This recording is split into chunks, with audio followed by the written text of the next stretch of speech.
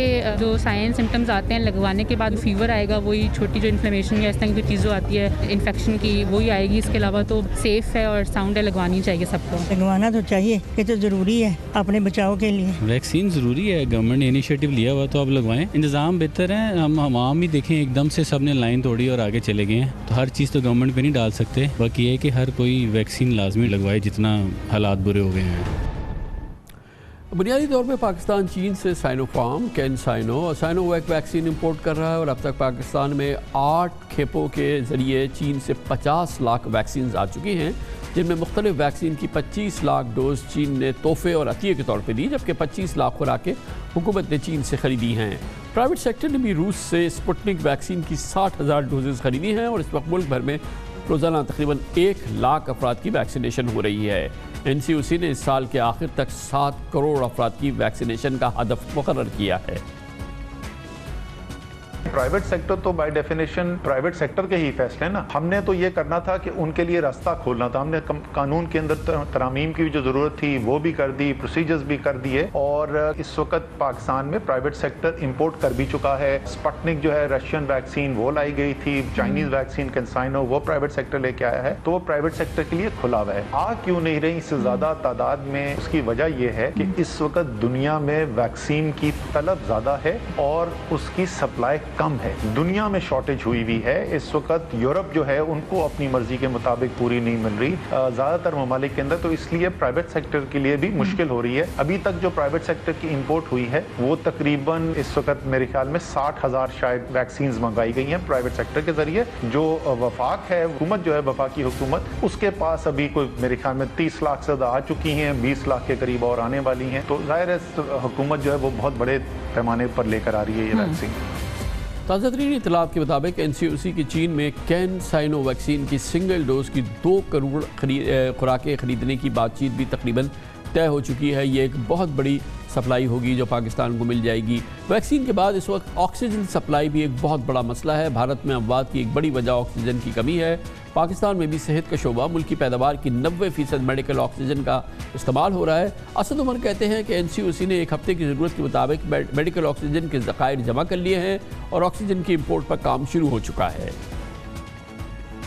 हमारी बहुत high level के ऊपर इस वक्त ऑक्सीजन की कंजम्पशन गई भी है, और जो दर्दनाक मनाजिर इस वक्त हमें इंडिया से आ रहे हैं, देखने को नज़र आ रहे हैं। लोग लिटरली फुटपाथ के ऊपर तड़प तड़प के मर रहे हैं ऑक्सीजन की कमी की वजह से। वो ज़ाहिर है हम किसी सूरत में नहीं चाहते कि ऐसी सूरत हाल पैदा हो। 2-3 चीज़ें कर रहे हैं इसके लिए। जो फौरी तौर पर इसको इम्पैक्ट करने की जो चीज़ है वो तो जो ये अभी 10% क्योंकि हमारे पास स्पेयर मौजूद था, तो हमने ये फैसला किया है कि हमारे पास जो रिजर्व कैपेसिटी है, स्टोरेज कैपेसिटी जो ऑक्सीजन की, उसको एक्स्ट्रा प्रोडक्शन करवा के फिल कर लिया जाए, तो कम से कम हमारे पास वो तकरीबन 1 हफ्ते की कंजम्पशन के करीब बनती है। वो हम सबसे पहले तो ये भर लें। दूसरे जो सर्जरीज वाला जिसको इलेक्टिव सर्जरी कहते हैं, को 2 हफ्ते 3 हफ्ते बाद भी किया जा सकता है, उसको एक्सप्लोर किया जा रहा है। अगला जो पोटेंशियल स्टेप है वो ये है कि जो नॉन हेल्थ केयर का यूजेज है, जो इस वक्त तकरीबन 5वां हिस्सा है टोटल कंजम्पशन का, तकरीबन 20% के करीब है, उससे डाइवर्ट किया जाए अगर फौरी तौर पर जरूरत पड़ जाती है। फिर जो नेक्स्ट स्टेप है जिसके ऊपर हम अभी काम कर रहे हैं, ये तो फौरी वो चीजें जो हम खुद फौरी तौर पर कर सकते हैं, वो है इम्पोर्ट।